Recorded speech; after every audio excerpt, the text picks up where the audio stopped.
But you know what? The cool thing is now, all Lumenoks are called all lighted arrow nocks are called Lumenoks. So when people call in, my Lumenok quit working. My daughter's gotten really well at getting down to what color is the knock, sir? Well, it's clear. Is it colored clear? Or no, it's clear. I said, well, it's not a Lumenok, sir. We don't make clear knocks. We never have made a clear knock. Send us a picture of it. And people, they'll be I know it's a Lumenok. I got 3 animals in the book. I've been hunting for 30 years. I know what a Lumenok is.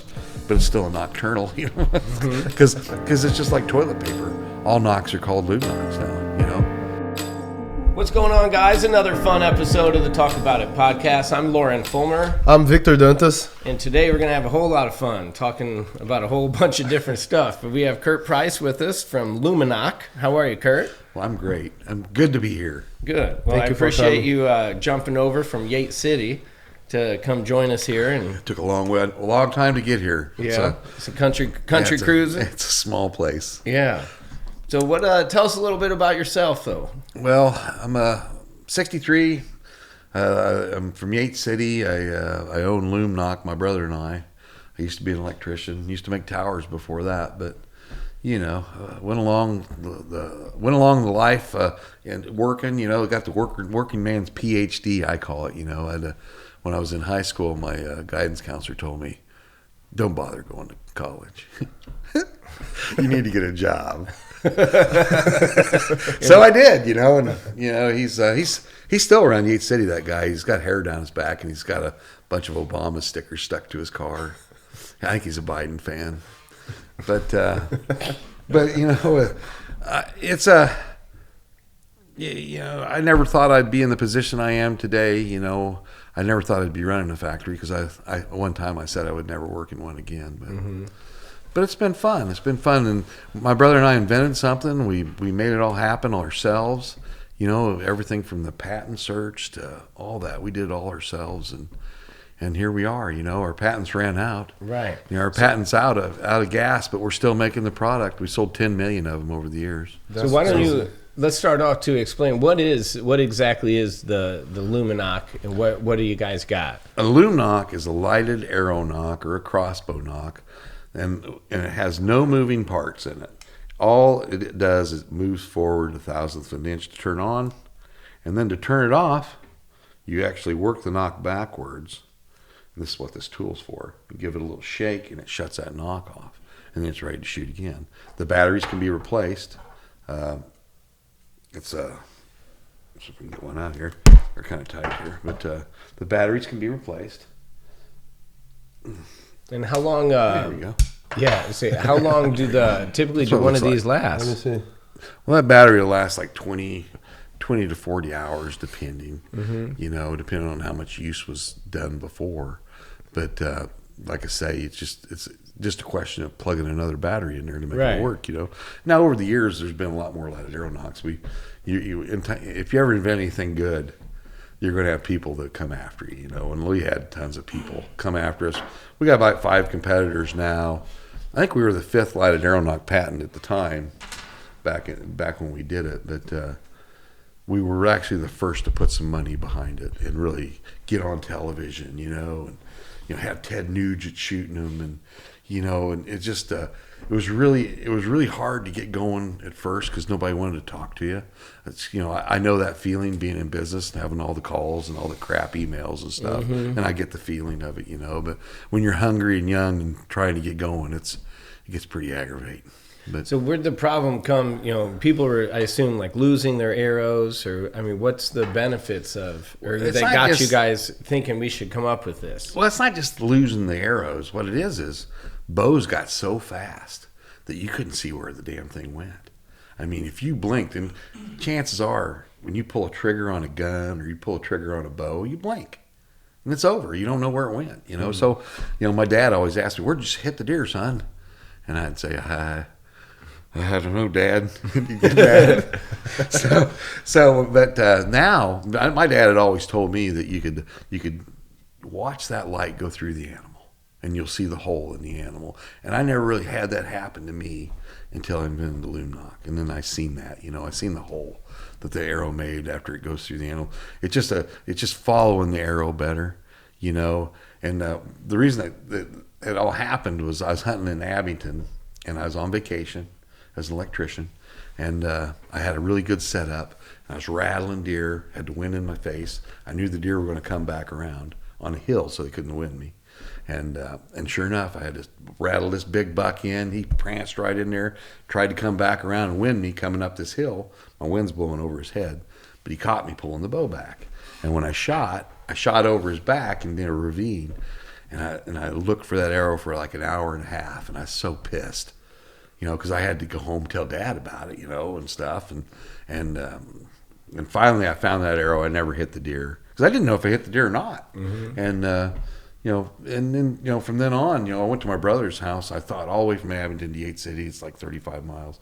And I thought, man, there's got to be a better way. There's got to be a better way. Maybe put a light on it, So I was thinking like chemicals light is what I was thinking, like a Siloom stick or something like that, And my brother, because I'm an electrician and I'm thinking chemicals, but my brother's like, well, why don't we go to Radio Shack and buy some batteries and some LEDs? And that's what we did. And the next weekend we had lighted arrow nocks. Now, it wasn't that lighted arrow nock. It took like 13 prototypes before we got something that actually worked well enough to where you could try to sell it to people. Mm-hmm. That's the problem when you're trying to sell stuff to people. Yeah. Because people, they're ignorant to the fact of how it works. It's not that there's, because people will look at it and they'll go, right. And what's cool about our product, it won't light unless it's in an arrow. So when you put it on the shelf, it ain't going to short out. Our competitor, Tracer, made by Easton, when they came out, it was a big deal to us because our salesman sold Easton. They fired us. They said, we're not selling your crap no more. We're selling theirs. So we didn't have no salesman or nothing. And, you got to scramble and go a different direction. But when they brought all their nocks in from China, they were magnetically activated nocks. But the Chinese did, when they put them in packages in a box, they put the magnets over the nocks.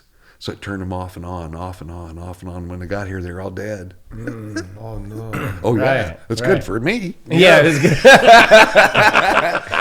But anyway, it's been pretty cool. This is back, we started this in 1998, and man, it's 2024, and we're still making them. Right. My brother retired from Caterpillar at 28 years in. He quit Cat, and he's been by my side. He's my partner and in this venture, and it's one of these days we're gonna have to close her up. You just get tired of it. I'd rather go fishing. Mm-hmm. How is the process of inventing something? Like you go somewhere to someone and say, I want to build this. Build the first one. Then your first step's what you got to do is go to a patent depository library. Okay. Now there's a couple of them in the state here. There's one, and I think they're always in the capital of the state. So we went to Springfield, is where we went, and you go in there and you tell these people, you say, hey, how am I? You can't tell them what your invention is, but you try to tell them the scope of the invention and kind of what it is, so they put you in the right direction. So then when you go through all these patents, you're just going through patents. A lot of the patents that we pulled up, that they do the search for you, they tell you the scope. You tell them the scope and everything.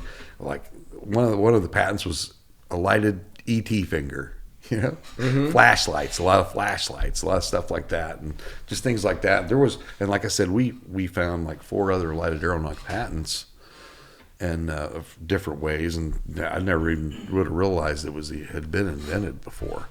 There was one nock that made it to the market before us. It was called Tailfire, and it was like 3 inches long and weighed 70 grains. And the battery moved back and forth with springs to activate the nock. It was really complicated. Mm-hmm. And you had to cock it into an arrow, and you could only go with like big aluminum arrows and stuff. And when we got going, what really helped us was there's a thing called the ICS arrow came out, and it was internal component system, and all the arrows were basically about the same size, 245. And now we could make one nock to fit all these arrows. And that was a big deal. Crossbow came a lot later. There was like 18 different sizes for crossbow nocks, but now it's getting to be one size, 300. So it's just gotten a lot easier for that. But back to looking for the patent now, most people will pay a lawyer like $10,000-$15,000 right off the bat to do a patent search for them. But you can do all that yourself. You can do all. Eric didn't have no money for that. We didn't have any money for that. And so when we did that, and we did the next step, and then we had to write the patent. So we had to have somebody to write the patent, and we took a patent agent. We met in Peoria. His name was Jim Golden, and Jim wrote the patent for us. And and you got to make all these pictures for the patent and everything. And the day you turn your patent in is the date on your patent. Now it takes a couple years to get that patent, whether you're issued it or not. But that's the original date of the patent, is the day you send it in. So when you get a 5 or a 10 year, or is there a certain it's 20 years. So 20 years, and it starts that day you submit basically the full application. Mm-hmm. But what's 20 years? The patent's good for 20 years. So after 20 years, someone can do the same thing? Oh, yeah. Now, Raven Crossbow. We made nocks for Raven Crossbow, made tons of them for Raven Crossbow. That's because we got into the OEM business, so we're making parts for other companies, and that's a good racket to get into, because you can make a lot of product and pay your people. That way you can worry about making your product and selling it, but you don't have to borrow money from the bank to do that. You can do it off the backs of other people, basically, of companies that you're working with. And the whole thing with my brother and I is just keeping our people busy. We've kind of had we've really slowed down. We've laid off like 15 people, We had like 30 people working at one time, but we're down to about 15 people. And I say it's Bidenomics is what it is, because, and what I mean by that is bow hunters in general aren't real good to do people. They're not people with a whole bunch of money. They're just rednecks, and they ain't got no money because they're all putting in gas tanks and buying groceries. And the prices have rose, and that really puts us out, because we're wanting that disposable income from people, and it's really gotten hard to get. Our best year was the year of COVID, and our worst years was last year. So that's just how fast it swings. Yeah, he was telling me when we spoke the first time I came to basically the factory there, you were telling me there's a direct correlation in sales with like the price of gas. Exactly. When Obama was in office and gas got to $3.50 gallon, 350's kind of 350, 340's the magic numbers when people just don't have no money. And people, not only does it make the gas expensive, but it makes the food expensive. That is one big inflationary number, gasoline, because it's a multiplier on everything, whether everything. Anything that gets here has gotten here by gas or diesel. Most things are made in this outfit that's running the country now. I don't know what they're thinking about the green energy thing. As an electrician, I know how worthless solar panels are and wind power towers. They're no good. They're no good as far as energy concerned. The only thing good they are for is subsidies from the government. And if you're into the game of making money and for subsidies, you're going to make some money in subsidies. But by the time that stuff is paid for itself, the hardware's wore out and you got to replace it. Sure. So the only people we're making money for is the Chinese. That's all that's about. Of course, everybody knows China owns Biden anyway. I can say that. They can't sue me, can they? I don't know. I don't know enough about it to give an opinion. I watch news every day. You're free to say anything you want. Yeah. I watch news every day, and that's just my opinion.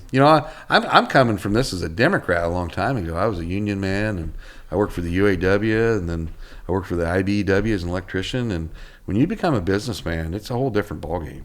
When you see what expenses there are laying out there for you that you never saw before when you work for the man. Mm-hmm. When you become the man, it becomes completely different. Mm-hmm. There's just you're getting the pennies and stuff that you can save. And the workers always like roll their eyes and stuff. My boss was the same way. He'd see wire nuts laying on the floor. Say, hey, what the hell, boys? Those fucking nickels out there. Right. Pick them up. Right. But so it's like, I understand that all now, and I used to tell him that too, because when I worked for my boss Ron at Enron Electric, I was probably the only guy that had a business on the side, because I was working Lumenok at the time and trying to get it going for about 3 or 4 years, And I understood what he was talking about, and now I try to instill that in my own employees. And it's tough. Mm-hmm. It's tough, but yeah. So, Kurt, what did you do to take it to the next step? Like you told me, these are in Bass Pro Shop. Yeah, they're in Cabela's. Yeah. So what does that next step look like as far as getting? You're selling it to your buddies, or selling it to a couple places here and there. You're not going to get too far selling it to your buddies, but so what you got to do is then the next step was we took it to the ATA show. Now, when you get to the ATA show, it's the Archery Trade Association. You're a big deal there, and people, there's eyes there to want to see stuff like that. When we the first year we had this coyote, his eyes lit up. I'd shot this coyote, and my neighbor was a taxidermist, so I put lights in his eyes and stuff, and we plugged him in, and we had him up there. But all the people on the other side of the aisle, they all had pretty women in their booth, So there's most of these guys are salesmen or buyers and stuff for Bass Pros and Mills Fleet Farms or whatever. They're men, and but man, they were getting a lot more attention than we were. So the second year we went, I took my daughter. My daughter was a young gal, and she wanted to be part of the business, and she works for me to this day. She answers the phone, and she's a pretty gal, and man, that worked. That got attention to us. Mm-hmm. And the next year we hired a bartender down the street, a friend of ours, a pretty girl, and we had 2 girls, and the Lumenok girls were born then, and they got a lot of attention, man. They got a lot of attention for years. You bet. Until they got to drinking a little bit too much and having too much fun, and we had to stop it. Yeah, to cut the Lumenok girls. Yeah, they didn't make it up for an airplane flight once. I ran up and down the stand selling beer and peanuts and stuff at the NASCAR race. And I did okay, made some decent money. But 2 gals that I knew who got me the job, they tripled what I made. Doing running up and down. I wonder why. Right, because they're absolutely beautiful, and I'm not. But it is. They say the old, not a sex sells, but it does. It really does, though. Mm-hmm. And there was some provocative archery commercials too. Like ads, magazine ads. Whether I think it was Martin's daughter did an ad, and she was in a wife beater, and she seemed to be a bit surprised, if you know what I mean. Mm-hmm. And but that ad was really taken badly by a lot of people. Because I guess there's a bunch of holy rollers. I guess. Yeah. Well, there's always going to be haters on no matter what you do. There's always going to be someone on the other side saying you're an idiot. Yeah, always. Yeah. I'm sure someone said you 2 brothers are idiots trying to put a light on an arrow.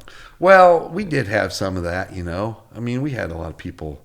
When we first started it, we had lights in fishing jugs. These jug rigs, they were called.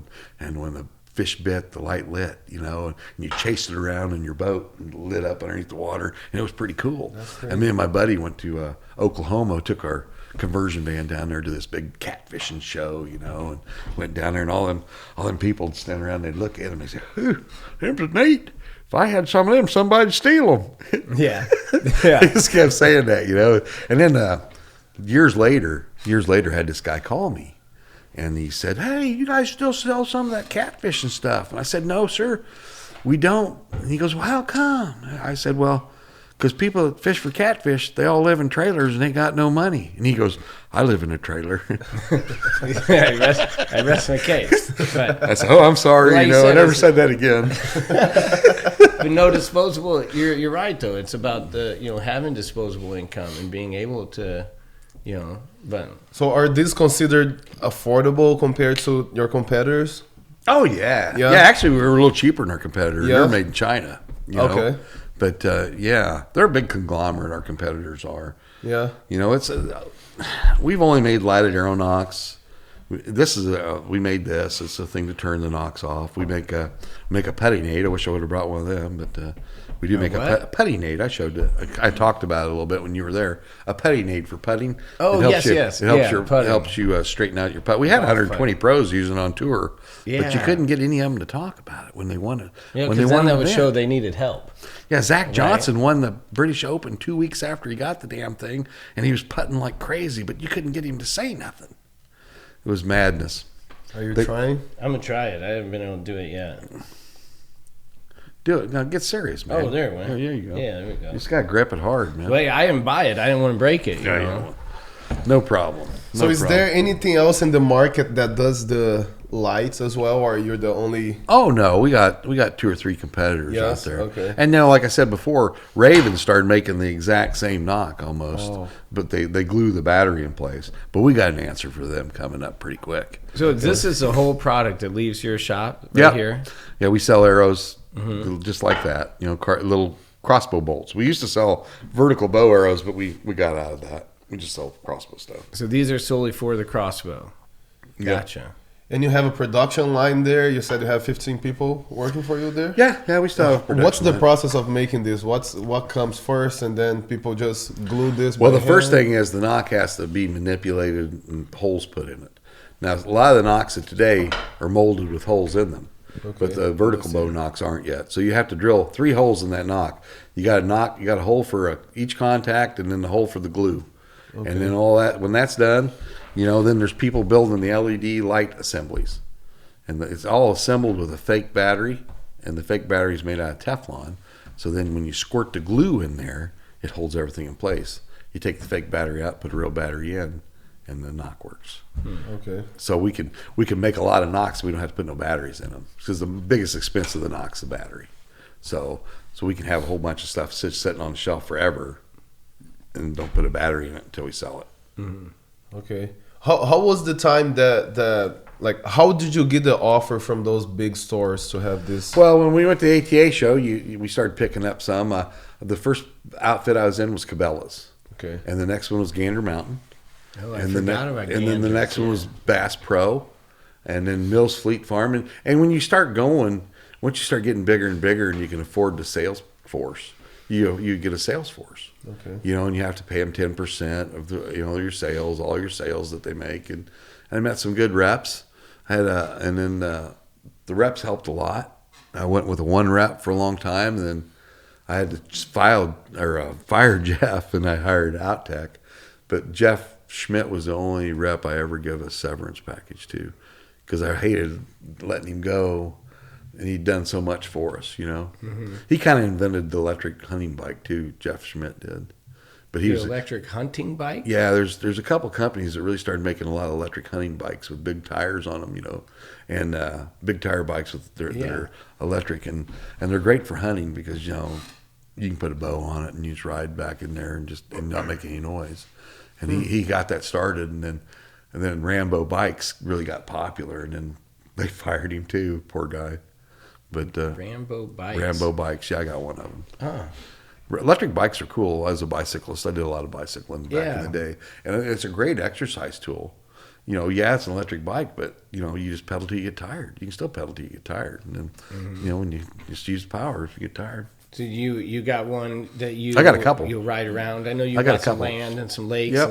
And, so you just kind of use that to maneuver and. A little bit. My granddaughter gets more use out of them than I do. Right. She's crazy on it, but That's cool. And then so you like to fish quite a bit, right? I love to fish. Yeah. Do you mostly? That's where I was this morning when you called me. I know. I was running my otter traps. He answers the phone and goes, "Do you hear the geese?" There's snow geese. That's I'm There's like, snow what? geese everywhere. I didn't even know what he was saying. He said, "You hear the geese?" You can, but I've been battling some otters. I call them Democrats, but they get in there and steal your shit. But otters. The best way to get rid of them is trapping. So I went and bought a trapping license. And I've only caught 2, but I haven't had any otter signs since then. But Yeah. Do you think you got them then? Just that I'm two? hoping, man. Yeah. I caught a 42-inch female and a 43-inch male. And I hope. You catch them at the same place? No, 2 different lakes. Oh wow. 2 different lakes. So does the otter get in there one by themselves, or I would have pictured there's 2 of them. For some reason, I just pictured that they would get in and move. No, otters travel a lot. I've almost hit them out there just running from one lake to the other, and so when you're up against something like that, like an otter thing, the best thing to do is read. Read.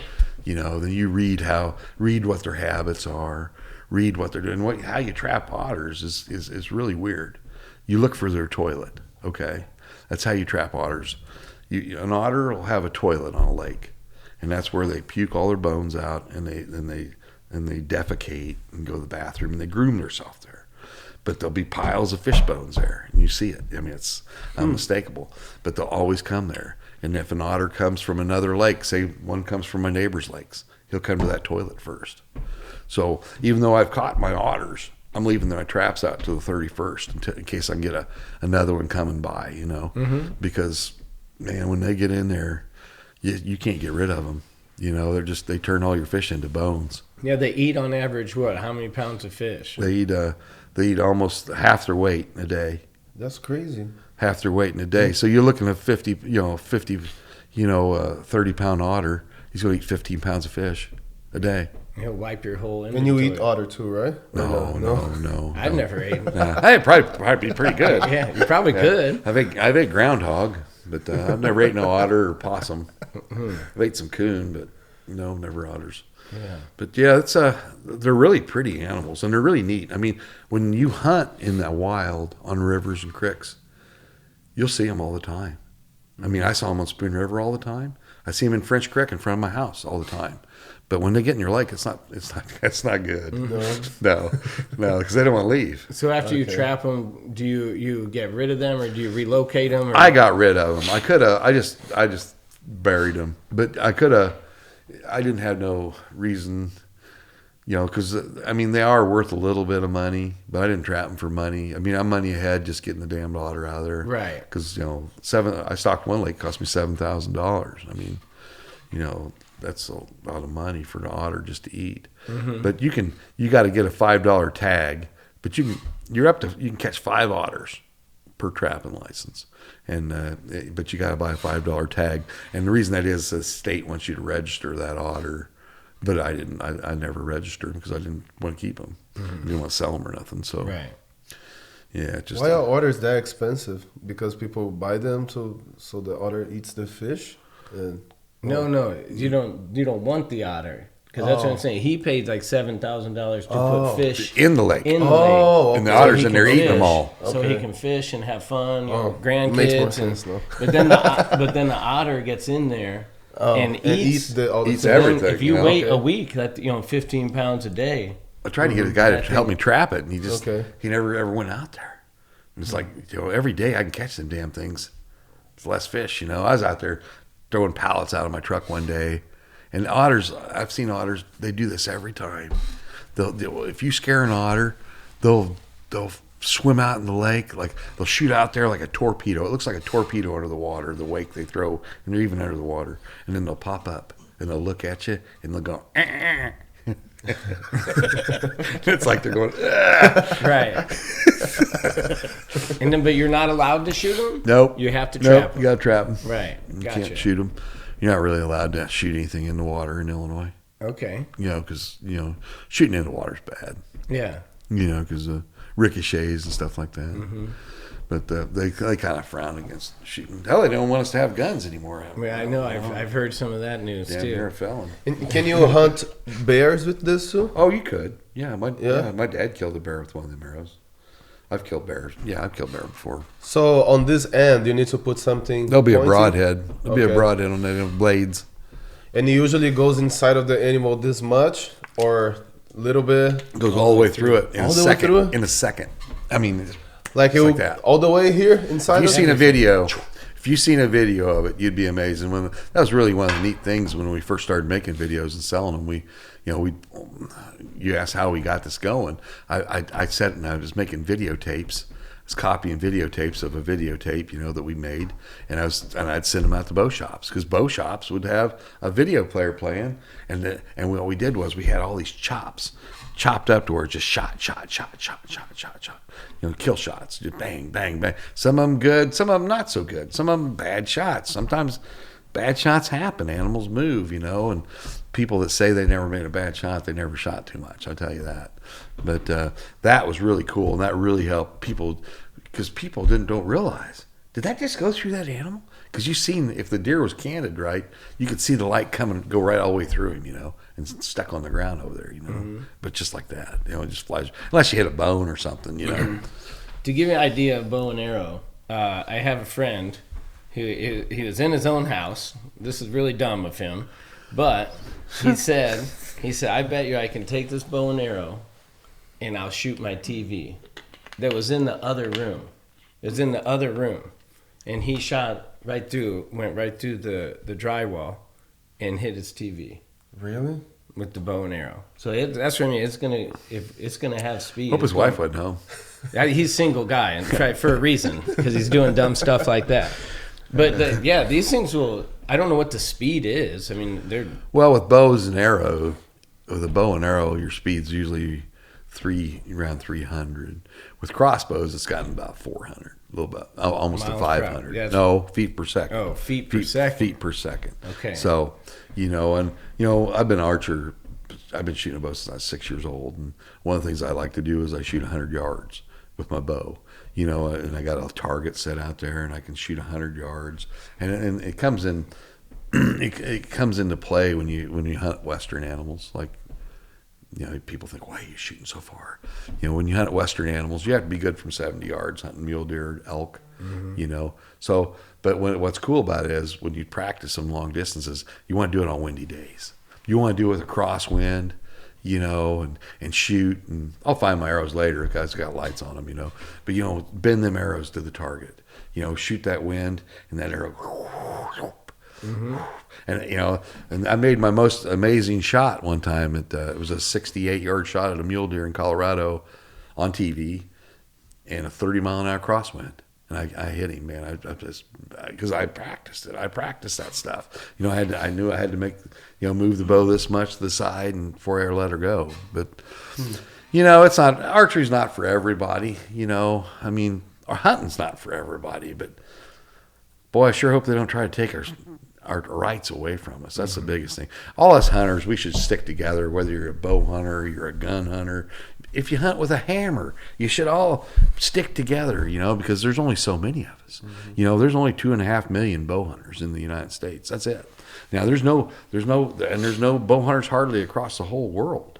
I mean, there's no big numbers of bow hunters. I mean, sure, you're going to have 2 or 3 here, 2 or 3 here, but there's no, and like in Europe, there's hardly any bow hunting over there. Now, and there's a lot of archery shooting, but they don't shoot lighted arrow nocks in archery shoots. Right. And we've sold 10 million nocks to the people of the United States, over the years. And when we first came out with a TV show, said, man, you're going to pay $10 for an arrow nock. You'll never sell any of them, and we did. It's maybe it was a misconception. People thought it'd help them kill stuff, but it doesn't. What we stumbled into when we first started this, though, was they were illegal in all the states, practically. There were so many states that they were illegal in, Nocks were, because they were thinking that there was a tracking device, and we finally got to talking to people. Like, our first one we turned over was Alaska. Alaska had a law in there. And what we found out was Pope and Young, which is kind of the rules committee for archery law for taking animals, a lot of your western states and a lot of states just took that law and cut and pasted it, and it said no electronic devices on your bow. And if your arrow's on your bow, it's on your bow, and some people got in trouble with this. I mean, there's guys down in Kansas that were, the first TV show that we got involved with, and they were really, really religious guys, these two guys.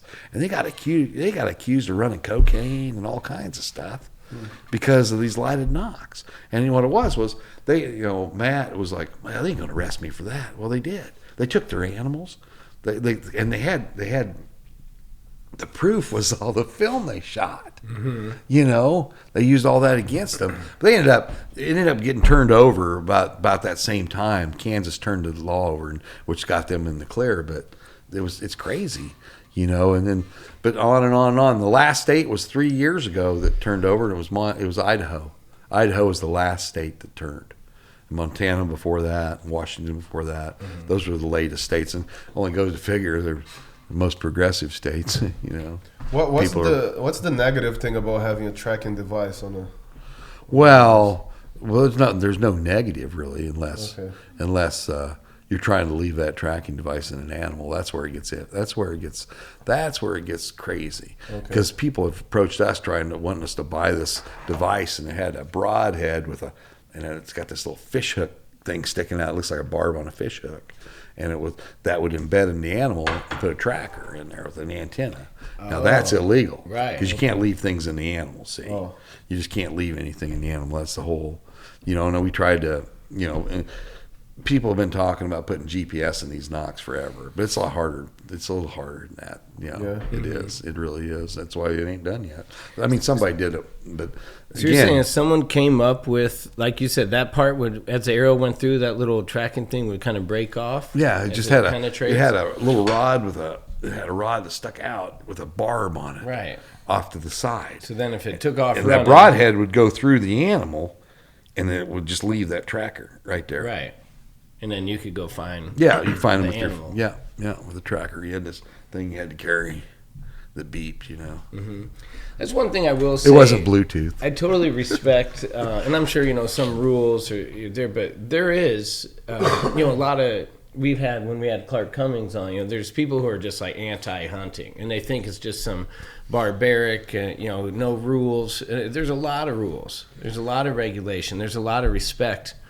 That's in the hunting What game. people don't realize is all the people you're talking about that don't like hunting, they don't support hunting.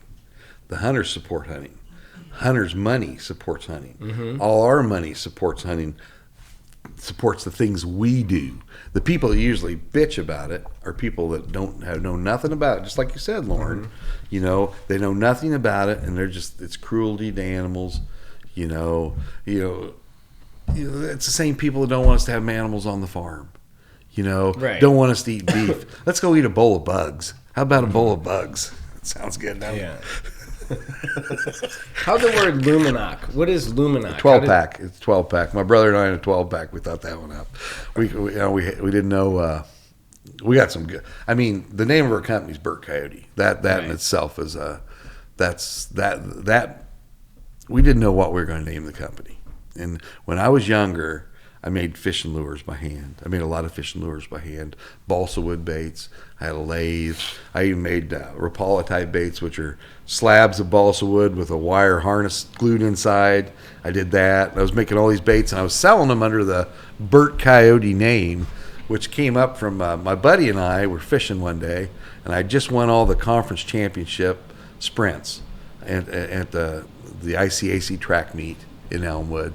I scored all our points, and I had this article wrote about me in the Peoria paper, and it said Burt Price scored all the points for Yates City. They misspelled my name, Burt Price. And so we're laughing about this in the boat that Saturday.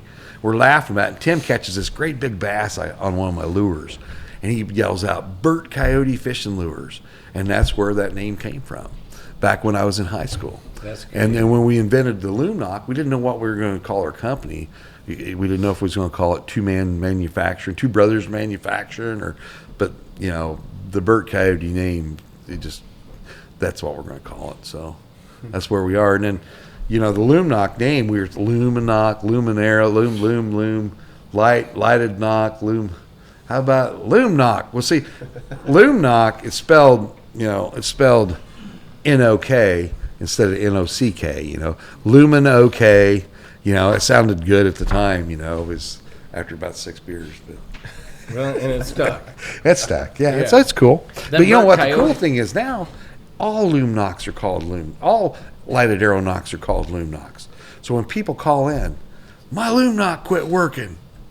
My daughter's gotten really well at getting down to what color is the knock, sir? Well, it's clear. Is it colored clear? Or no, it's clear. I said, well, it's not a Lumenok, sir. We don't make clear knocks. We never have made a clear knock. Send us a picture of it. And people, they'll be I know it's a Lumenok. I got 3 animals in the book. I've been hunting for 30 years. I know what a Lumenok is. But it's still a nocturnal, because it's just like toilet paper. All knocks are called Lumenoks now, all lighted arrow knocks. People just call them Lumenoks. Right. It's just something that,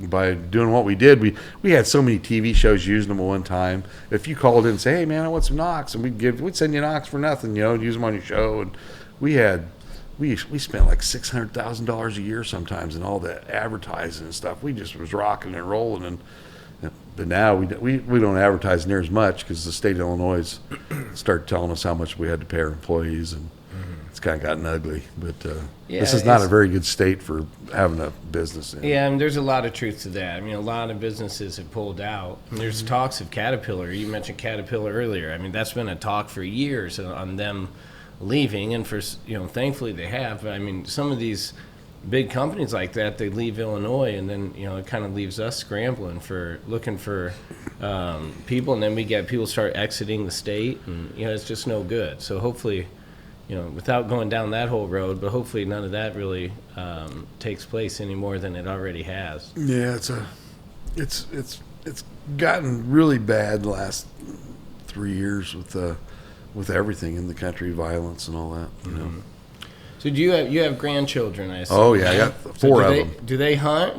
They come out and they like to fish, spend some time, or? Oh gosh, I raise all my own shiners and I feed my fish. I feed my fish all the time, and fish are like cattle. And I was telling you this.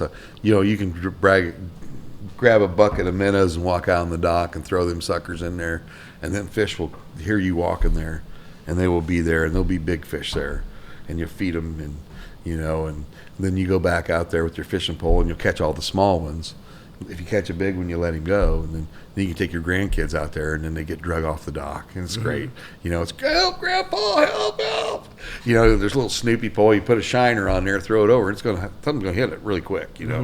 Well, it's a 6-7 pound bass, it might be, but they always hang around there. But it's I've taken people out there, and they're just amazed, that you can catch a fish that big just like that. But it's not hard. Hopefully the otters haven't ate all of them. Yeah, well, hopefully you got rid of that problem. Have you fished much? I mean, I'm sure you've been, right? A little bit, but it's not like really my thing. Yeah. My father likes it. Yeah. Yeah. Well, the thing is with fishing, when you're turning people on to fishing, is you need to be catching, not just sitting there waiting for a damn bite. And you can, we have our advertising guys come down from Wisconsin, and Wisconsin's got great fishing up there. But John will tell you, man, you got some great fishing because it's just constant, fish after fish after fish. But I just like to say, hope the otter didn't do too much damage. Right. Yeah, that is the worst. You go fishing and you are just literally sitting there baking in the sun. And I spend most of my time out there at my property. I bought it in 2007. The best thing anybody can do is buy some dirt. It just gives you a whole different mindset, when you're on your own place. Yeah, and especially being able to fish. Yeah. And hunt, and just the grandkids, and having land, and the kids come out there and driving them around the Rangers, and just having fun. Now, my grandson, he lives in Ohio. I don't get to have as much fun with him, but my 3 granddaughters all live in Elmwood, and they're always out there. Good. They're awesome. When it comes to hunting, where in the United States people hunt the most? Well, for us, whitetails are hunted the most around here. I mean, when you talk animals, game animals, like whether it's whitetails, mule deer, elk, whitetails are the most hunted animal there is. Whitetail deer. Whitetail Yep, deer? they're the most hunted animal. What about location? Where do you find those? Oh, right here, man. People hunt. It's hard to believe, but people actually want to hunt these Illinois whitetail because they're big. They're big, like an Ohio whitetail or an Iowa whitetail, and it's basically because we got all the farm ground to feed them. When deer aren't a crop eater per se, they are a tree eater. They eat trees. They're browsers, what they're called. But when they can eat corn and soybeans and alfalfa, it's good. It's good for them and helps them a lot of protein in it. So that's why we got the big deer here. But I mean, it depends what you want to hunt for. If you want to hunt elk, you got to go to Colorado or New Mexico. If you want to hunt, mule deer, same. We don't have no mule deer here, but I'd say the most hunting and stuff is done in the Midwest, really, and it's whitetails. Mm-hmm. Okay. So most of your clients are from the Midwest? Well, most of your business is in the Midwest, period. I mean, there's hardly any business, west of the Mississippi River. I mean, there is, and you're talking archery. I mean, you're going to sell some here and there, but it's nothing like Pennsylvania. Pennsylvania is the #1 state for bow hunting. I don't think Fetterman's a bow hunter. And they have what, tailed Whitetail. deer? That's it. Whitetail. They have some elk there too. They've grown elk in Pennsylvania. Really? Yeah, there's a lot of They chapters. have some mountains too. Right? Yeah, there's a lot of chapters that've done that. They've done that in the Virginias and the Tennessee and Kentucky. They got elk herds now.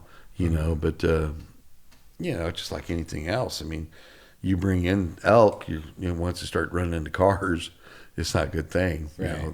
The scariest thing to see on the road's a moose, because they're so tall and they're so dark. You don't see them at night, and that's why a lot of people get killed hitting a moose in the car, because the moose comes through the windshield.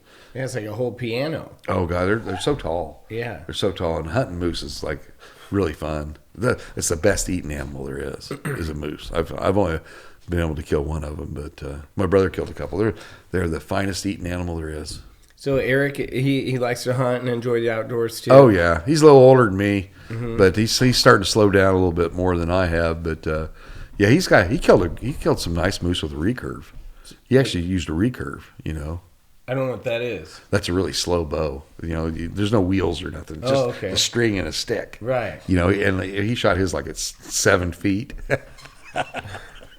So his brother, I meet his brother, and he tells me he introduces himself as Ivan. He must have been having a bad day. So I'm talking to Ivan, and I come the next day. I think it was the very next day I came out and to see you guys.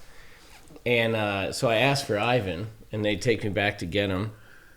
He's like in the scientist room, he's doing his lab. Yeah, so he said, "You're in the lab, you can't be here." And so he gets me out of the lab, and we go walking up, through the stairs back to your office. Here's Kurt. And Ivan says, "Well, I'm going to leave you guys be." And he takes off. So me and him start talking, and he keeps talking about Eric. And I'm like, after about 3 or 4 references of Eric, I'm like, now hold on, who's Eric? I met Ivan. He said, "Well, Ivan is Eric. It's Eric Ivan or Ivan Eric or something." My mom had she named the way she named us. I mean, Ivan Eric is his name, and I don't know where they come up with Ivan. There's no grandparents named Ivan or nothing. My name was Curtis, and Curtis is really I say Curtis is the black spelling of Kurt, because most of my friends that were named Kurt was Kurt. Now you got Curtis Mayfield and some musicians. It was always spelled Curtis, So I always tell Mom I got the black spelling, For the Curtis. Curtis, my name was Curtis Lee, but I never did. And then they named my sister Debbie. Then I don't know. Anyway, he threw me all off. He kept talking about Eric, and I'm like, I finally had to ask him who's Eric, and then so he told me it's. When we were kids, Eric couldn't shoot a bow with a dam. He couldn't shoot a bow. My dad was a dude, and he would just like, "What the hell's wrong with you, boy? You shoot like shit," because he couldn't hit nothing. He couldn't hit nothing. I had these, and I was a really good archer when I was a kid. I mean, I had all these trophies, and I shot. Usually shot about a 246 out of 300 round, which ain't bad. I mean, 300's perfect, but 246 ain't bad for 200 arrows. But what we found later in life was Eric was left eye dominant, and we never knew, and that's why he couldn't shoot a bow with a dam. But since then, he started shooting a recurve again, and then he got really good at it. And then once he figured out what was wrong, and he got really good at it, and that's what he hunted with was I went the other way. I had a recurve, and then I wanted to go distances. I wanted to shoot faster and go farther, where he just kind of wanted to learn how to shoot damn bow like when he never could as a kid. So that's the way he went. But it's all in what you like. Right. So you mentioned too some like archery groups, challenges, tournaments. I mean, I assume every state there's probably plenty of these. I don't know how prevalent it is now, but when I was a kid growing up, there used to be an archery club in DeLong that my mom and dad belonged to, and that's what we did for family fun. We shot leagues during the week, and then on the weekends they had shoots, and you had to go to the archery club and you worked, and they had an outdoor range, in Gilson, and that was a big deal. It was called Hawk Creek Archers, and it was a big thing back in the day, and that's where I picked up on all this, the archery. It was just it was like bowling for us, is what we all did. My mom was the best archer in the family. She was like 5 foot tall, and she shot a bow, and she had like a 21-inch draw length, and And the bow hangs at her shop today. It's got wheels on it about that big. Pete Shepley made it down at PSE for her down when he was in Muhammad, Illinois. PSE used to be there. They're in Tucson, Arizona now. Okay. But yeah, so I grew up in it, and I really enjoyed it. And now I'm starting to teach my grandkids. My daughter was tore up with hunting. When she was pregnant with her last daughter, she wanted to kill a deer when she was 9 months pregnant. She was climbing a friggin' tree, 9 months pregnant. Did she get a deer? No, she didn't kill one. Oh man, the wait She all the didn't way kill till one the that year. ninth month and She couldn't didn't. get She didn't one? kill one that time, but she's killed some big deer. My daughter has. Yeah. With a gun. She's killed a few with a bow, but yeah. Is there anything like this with the light that you can do? Like you can use a gun and then the tracers. bullet and- Tracers. Okay. But it's a different concept. Tracers phosphorus on the end of a bullet that lights from the gunpowder, and then Okay. you can follow it through the air. You wouldn't want to put batteries and all that shit in there. Yeah. But it's basically the same thing. It's tracers for bows and arrows, basically. We just never said that because one of our competitors was called Tracer. Okay. Oh yeah, I think I've even seen that name. Yeah, that's the one that they turned the packages over and the batteries were all dead. Ah, okay. Yeah. It's So funny. that one for the gun that you're talking about, the gunpowder causes that light to go. But how long does that light stay on or something? I wouldn't assume very long. Well, they don't take very long. Bullets don't take very long. Well, When you look at tracers, like I forget what it is, 1 or 3 every, like a machine gun will have a tracer every 3 rounds or 4 rounds, and that's when the spray of bullets, you'll just see that one, but there was 3 or 4 in between them 3, But you just see they just go. You don't really want to use phosphorus bullets around, here because they start fires. I mean, you can buy them for 22s and stuff and 223s, phosphorus type ammo, and but like I say, they're not very accurate because of when that phosphorus is burning from the back of the round, it's losing weight, so it's going to be a little bit different than a normal round would be. Okay.